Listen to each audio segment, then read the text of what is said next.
Gate 14B, Terminal 3, O'Hare. Tuesday morning in March. Donna had been positioned near the first-class boarding line for 40 minutes before the call. She had been thinking about this. "Just give me the seat," she said. "No. You don't even need it. You travel all the time. I work hard. I deserve nice things. You sit on money you didn't earn and you hoard it. The seat is mine, Donna." She reached past me and grabbed my carry-on bag. 12-year-old gray leather. My mother's. She carried it to the trash receptacle near the gate podium, dropped it in, turned around. "Now you have to talk to me." Looked at the bag, looked at Donna, looked at the gate agent, Maya, watching from behind the podium, walked to Maya, handed her the boarding pass. On Blue Haven's system, a priority sentinel flag marks principal owners, board members, and C-suite executives. When Maya scanned the ticket, the yellow flag appeared. She pressed the protocol button. 90 seconds. 4 officers. The lead looked at Donna. "Ma'am, you've interfered with a priority sentinel passenger and discarded their property. You will not be boarding this flight." Donna looked at the officer. Looked at me. "What is a priority sentinel? Please come with us, ma'am." "My name is Willa Vane. Blue Haven Airlines is approximately 9.2% mine.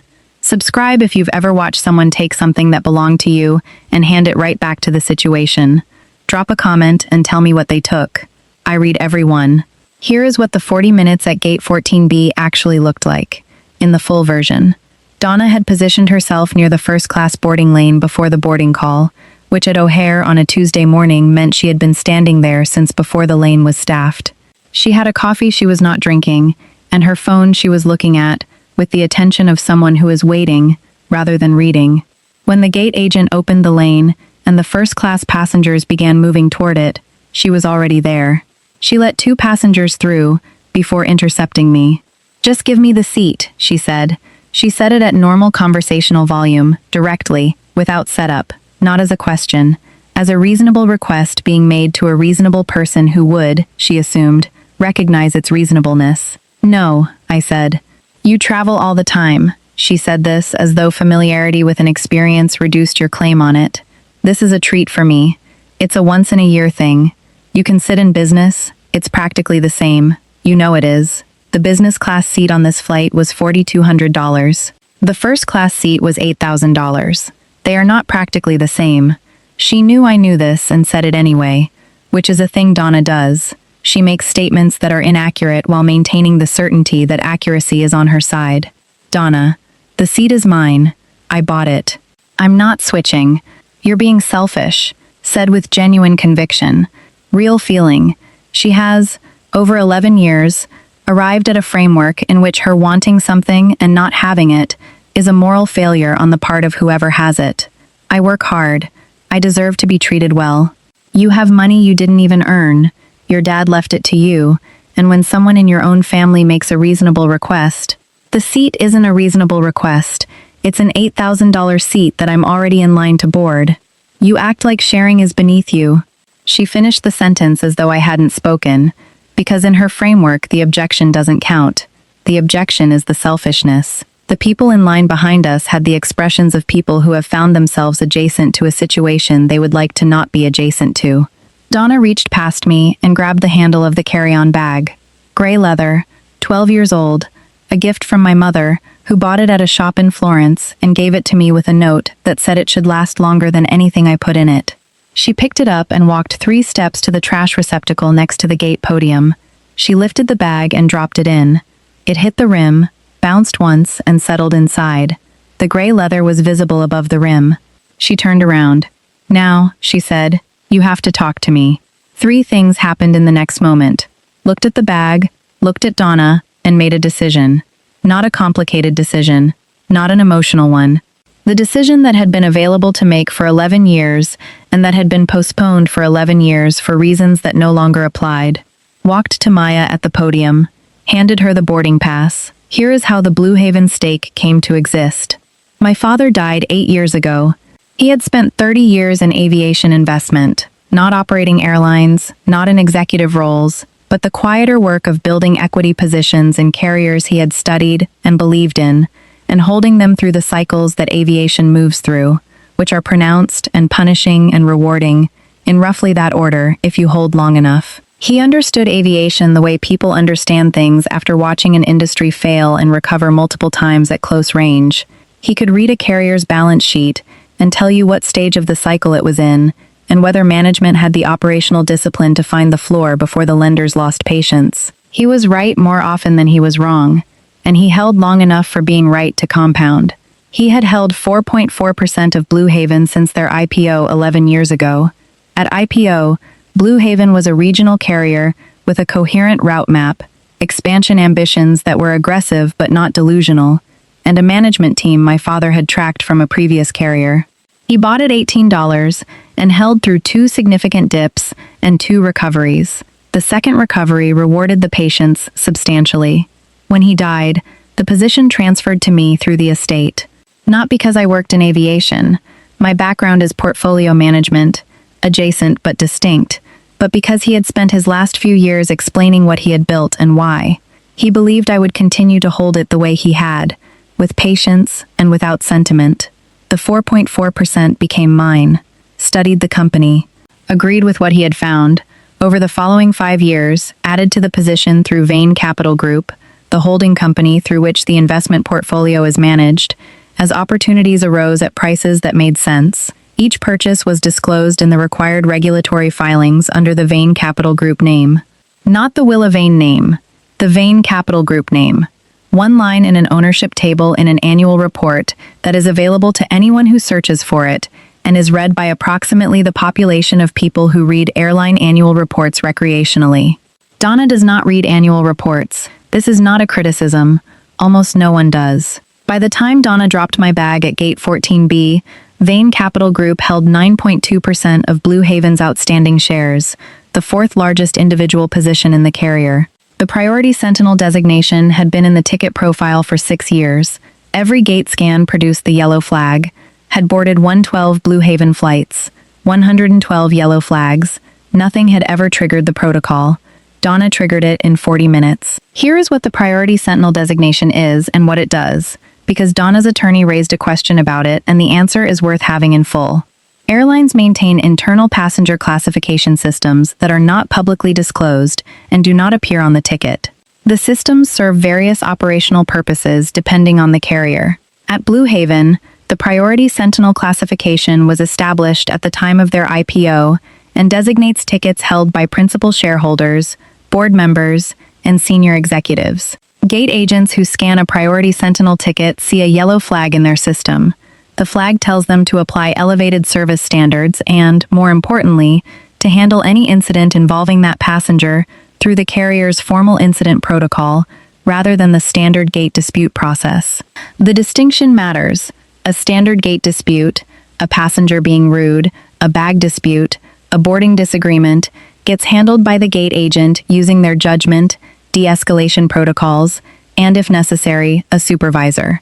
A Priority Sentinel incident is different. It goes immediately to the formal response team, generates an incident report that reaches the head of ground operations and the legal department within the hour, and triggers a review of the other party's booking record. The protocol exists because a principal owner or board member is not simply a passenger in the legal and operational sense. An incident involving them carries implications for the carrier that a standard passenger dispute does not, and the carrier has an interest in handling such incidents with the appropriate response level and documentation. When Maya pressed the button at Gate 14B, Blue Haven's ground operations director received an automated alert within 60 seconds. The security team was dispatched. The incident report was initiated. 4 officers arrived. Donna was on the same flight in economy. She had booked separately. She had learned the travel dates and booked herself onto the route 3 weeks earlier, without mentioning it. Her economy ticket was pulled into the incident review when her involvement in the confrontation was documented. The review found physical discarding of a Priority Sentinel passenger's property, verbal confrontation meeting the definition of interference. Her economy ticket was revoked. She was escorted from Gate 14B to the security office. An interview was conducted. An incident report was filed under her name. She was placed on the carrier's 90-day internal review list. She did not fly to Tokyo on Tuesday. She flew on a different carrier on Wednesday, at her own expense, to accomplish whatever it was she had originally planned in Tokyo, which she had not mentioned, and which I had not asked about. Here is who Donna is, in the context of the 11 years she has been in the family. Theo is my younger brother by 3 years. He met Donna in graduate school, both in a marketing program in Chicago, both in the same cohort. They married when Theo was 27 and Donna was 25, in a small ceremony in Wisconsin that was warm and uncomplicated. She seemed, in the first couple of years, like a person who was direct in a way that took some getting used to, but who was not unkind, someone who said what she meant and had clear preferences and was easy to read. These qualities looked like virtues before the pattern emerged. The pattern revealed itself gradually, the way these patterns do, not through a single dramatic moment but through accumulation, each instance individually explainable. Together they form a picture. She works hard. This is genuinely true. Donna is a marketing director at a mid-sized firm in Chicago. She carries a full workload, she is competent at what she does and takes it seriously. The working hard is real. What does not follow from the working hard, in her reasoning, is the ability to pay for the things she wants at the level she wants them. What follows instead is a claim on other people's things. The logic. She works hard, she deserves quality, the quality costs more than is comfortable, people nearby sometimes have the means, therefore those people should provide. The gap between the deserving and the having is always someone else's responsibility to bridge. The instances, in rough chronological order, a vacation house rented for a week in Door County in 2019 became 2 weeks because Donna decided 1 week wasn't adequate and informed Theo they would be staying for the second week, which she had not booked and therefore had not paid for. A car loan made to Theo in 2020, with a repayment schedule, documented, became, through the slow drift of Donna's framing over 2 years, something she referred to as a gift. The repayment schedule became something she found inconvenient to discuss when the topic arose. A rehearsal dinner Donna had volunteered to host for a mutual friend's wedding became, 3 weeks before the event, something she expected to be funded by others because the budget had gotten complicated in ways she hadn't anticipated. The others who funded it were me and 2 other guests she had identified as having the capacity. A birthday weekend trip for Theo, a trip he and I had planned together as a sibling thing, just the 2 of us, became a trip Donna joined without being invited because she had decided the invite had been implied and that excluding her was unkind. The first-class seat to Tokyo was the most recent entry, $8,000, on a flight she had booked herself onto, in economy, because she had learned I was going, and had decided, at some point between learning this and arriving at gate 14B, that the seat I had purchased should become hers. The bag was new. She had not thrown anything before. She had escalated verbally, had applied pressure through Theo, had used the family framework as leverage, but she had not yet done something that was physically irreversible in a public place with witnesses. The difference, on a Tuesday morning in March, was that she did. The bag landed in the trash can to the left of gate 14B's podium. It hit the edge of the receptacle, bounced once, and settled inside. The gray leather was visible above the rim. In the moment between the bag landing and walking to Maya, made a decision. Not about Donna. That decision was already made, had been made gradually across 11 years. About how to respond to the thing that had just happened, which was that a family member had taken property of mine and discarded it in a public place, and was now standing there waiting to see if that escalated my compliance or my resistance. The answer was neither. The answer was handing the ticket to Maya and letting the system do what the system does. Maya scanned the ticket. The yellow flag appeared on her screen. She pressed the button without comment. The security team arrived. The lead officer, whose name tag read Garza, was professional in the manner of someone who does this work regularly and has learned that professionalism is the most efficient mode. He addressed Donna directly, explained that she had been identified as having interfered with a priority Sentinel passenger and discarded their property, and asked her to come with the team. She tried to redirect. She said the situation had been mutual. She said she had been provoked. She gestured toward me twice during this, and said my name twice. Officer Garza was not interested in the redirect. The protocol had been initiated. The facts of the protocol were the facts. The interview would happen at the security office, and the officer was ready to go to the security office. She was escorted from gate 14B. The 4 officers and Donna moved down the terminal and were gone within 90 seconds. The passengers in line behind me were quiet. Maya was printing something at her terminal. She printed it, straightened it, set it in a stack, and looked up. "Ms. Vane," she said, "your bag is with the security team. We can have it brought here before boarding, or you can collect it from them at the end of the gate area on your return, whichever is more convenient. Here is fine, thank you." It came back 4 minutes later, carried by a second officer who had retrieved it from the trash and bagged it in a clear security bag as part of the incident documentation. He removed it from the bag, confirmed it was mine, and handed it over. The leather had a small scuff on the corner from the rim of the receptacle. Everything inside was intact. Boarding was called. Walked onto the jetway with the gray leather bag over my shoulder. The flight to Tokyo is 14 hours and a few minutes depending on the route and the winds. There's a version of that flight that is manageable and a version that is not. The difference between them is primarily the bed, whether the seat converts to a flat surface, and the food, and the quality of the noise cancellation on the headphones. The $8,000 seat converts to a flat bed. The food on this route is produced by a caterer contracted through Blue Haven's Pacific Division, whose meal quality is something the advisory committee reviewed 18 months ago when the contract renewal came up. The headphones are Blue Haven's proprietary brand. Vane Capital Group had a position on the headphone brand selection 2 years ago when it was put to the advisory committee for input. The input was that the noise cancellation needed to be best in class, or the brand wasn't worth the investment in manufacturing the proprietary version. The noise cancellation is now best in class. Slept for 6 hours somewhere over the Pacific. Worked for 3, the board meeting preparation, the quarterly numbers, the briefing document on the pilots' union contract negotiation. Read for the last 2 hours. Landed in Tokyo at 6 in the morning local time, cleared customs in 40 minutes, went to the hotel, slept for 4 more hours. The advisory session was the following morning. 4 hours.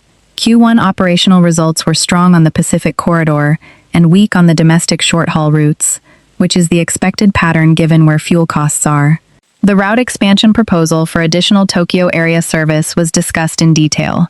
The union contract negotiation is ongoing and is not something to be discussed outside the appropriate channels. The Tokyo trip was the point.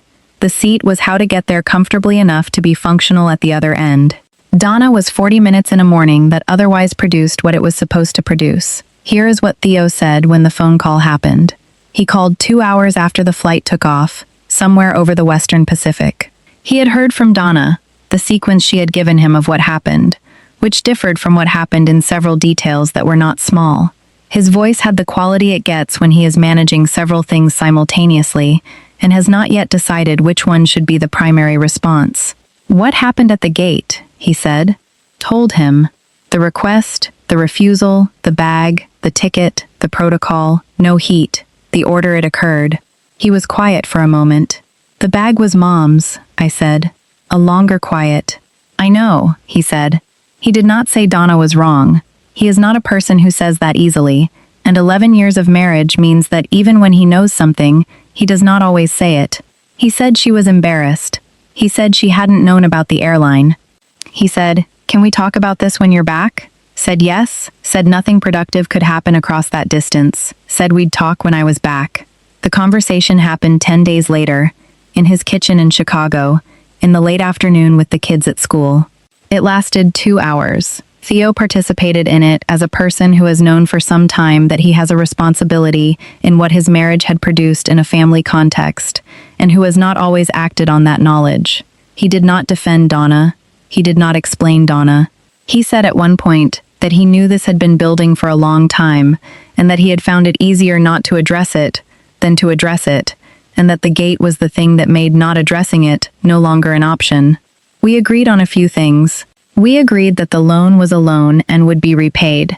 We agreed that the vacation house situation had been handled wrong at the time and that it wouldn't happen that way again.